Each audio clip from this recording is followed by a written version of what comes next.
Hello दोस्तों इस video में हम डिस्कस करने वाले हैं कि अगर हमें कोई दुख पहुंचाता है या फिर हम किसी को दुख पहुंचाते हैं तो इससे कर्म के ऊपर क्या असर पड़ता है। इससे बुरे कर्म बनते हैं या अच्छे कर्म बनते हैं। तो दोस्तों जैसा कि आप सबको पता है कि अगर हमें कोई दुख पहुंचाता है तो उसने हमें दुख पहुंचाकर बुरा काम किया है बराबर, तो उसके बुरे कर्म बनेंगे।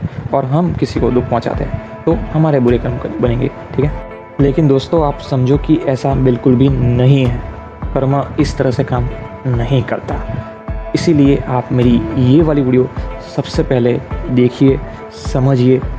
इसमें ना मैंने पूरे डिटेल में और एग्जाम्पल के साथ बताया ताकि इजीली आपको समझ में आए कि किस तरह से कर्म काम करता है, लॉ ऑफ कर्म किस तरह से काम करता है, किस तरह से हमारे कर्म बनते हैं। तो दोस्तों सबसे पहले आप जाइए मेरे यूट्यूब चैनल पर और सबसे पहले वो वाली वीडियो देखिए, ठीक है। और अगर आपने देख ली तो आपको ये क्वेश्चन ज़रूर से होना चाहिए कि अगर कर्म करते वक्त हमारा इंटेंशन अच्छा हो लेकिन सामने वाले को उससे बुरा लगता है तो फिर हमारे अच्छे कर्म बनते हैं या बुरे कर्म बनते हैं। इसका जवाब आपको इस वीडियो में मिल जाएगा, तो वीडियो के अंत तक ज़रूर से देखना ताकि आपको पता चले कि कर्म हमारे ऊपर और दूसरों के ऊपर किस तरह से काम करता है।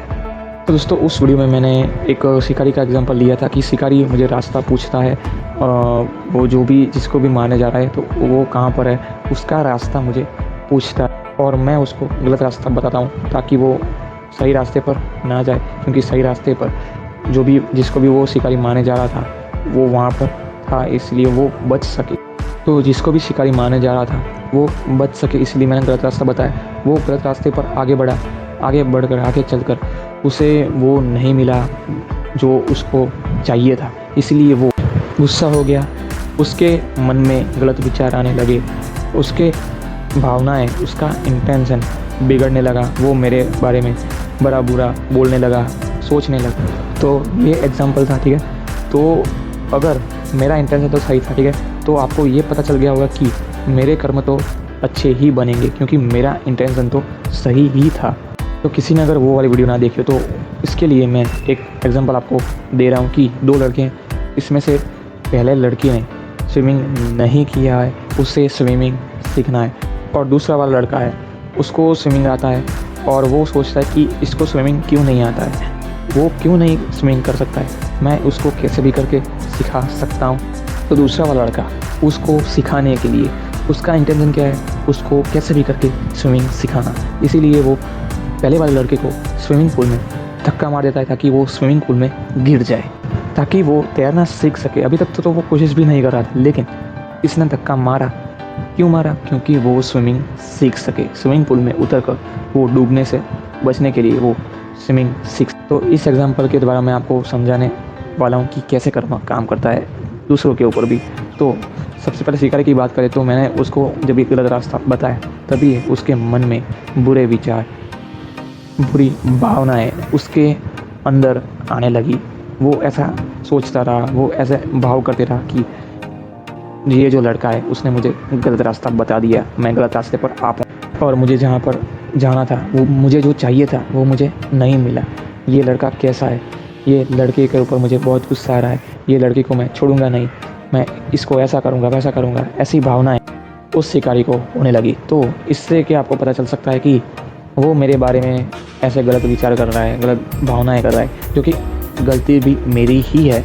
तो इससे क्या मेरे बुरे कर्म बनेंगे और उस शिकारी के क्या कोई कर्म बनेंगे या नहीं बनेंगे, क्योंकि उसने तो सिर्फ विचार ही किए, सिर्फ और सिर्फ भाव ही किए हैं मेरे बारे में, ठीक है। तो इसके उस शिकारी के कर्म बनेंगे क्या नहीं बनेंगे। दोस्तों पहले भी बोल रहा हूँ और उस वीडियो में भी मैंने बोला था और इस वीडियो में भी मैं बोल रहा हूँ कि कर्म हमारे भाव के ऊपर डिपेंडेंट है। हम जैसा भाव करते हैं, कर्म करते वक्त हमारे क्या भाव हैं, हमारा क्या इंटेंशन है, उसके ऊपर हमारा कर्म बनता है। तो मेरा इंटेंशन तो क्या था, उस प्राणी को बचाना। मैंने ऐसे भाव किए थे, मेरा इस तरह का इंटेंशन था, तो मेरे कर्म तो अच्छे ही बनेंगे। बाकी तो मैंने कोई ऐसे भाव किए ही नहीं तो मेरे कोई और बनेंगे ही नहीं। रही बात शिकारी की कि शिकारी के कर्म बनेंगे या नहीं बनेंगे, तो शिकारी ने क्या किया, बुरे विचार किए, बुरा भाव किया, उसका इंटेंशन भी बुरा हो गया।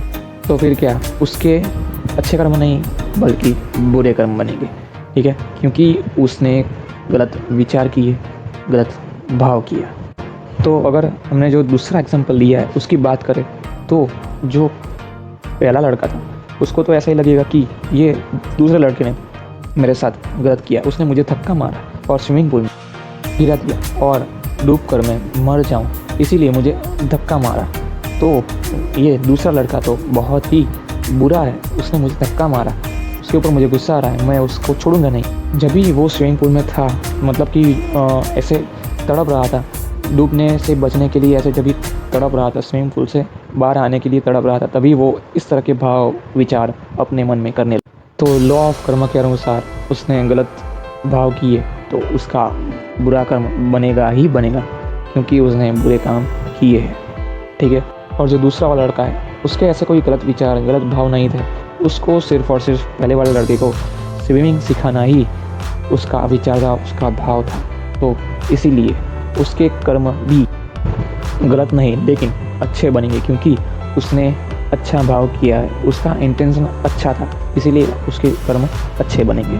तो आई होप आपको बात समझ में आ गई होगी कि किस तरह से लॉ ऑफ कर्म काम करता है। अगर आपको मेरी बातें गलत लग रही हो तो आप मेरी पहले वाली जो वीडियो है उसको दोबारा से देख सकते हो और समझ सकते हो कि कैसे लॉ ऑफ कर्म काम करता है, क्योंकि आप जब भी step by step law of कर्म को समझोगे तभी आपको डिटेल में पता चलेगा कि लॉ ऑफ कर्म किस तरह से काम करता है। तो कोई भी आपको क्वेरी हो, कुछ भी आपको ना समझ में आया हो, कोई भी आपको क्वेश्चन हो, वो मुझे कमेंट कीजिए ताकि उसका आपको आंसर मिले, सही आंसर मिले, तो आप गलत नहीं सही डायरेक्शन में आगे बढ़ सको और अपने गोल्स तक पहुंच सको, ठीक है। तो दोस्तों वीडियो यहाँ पर ख़त्म करते हैं। तो दोस्तों अभी के लिए चलता हूँ। Thank you for watching this video.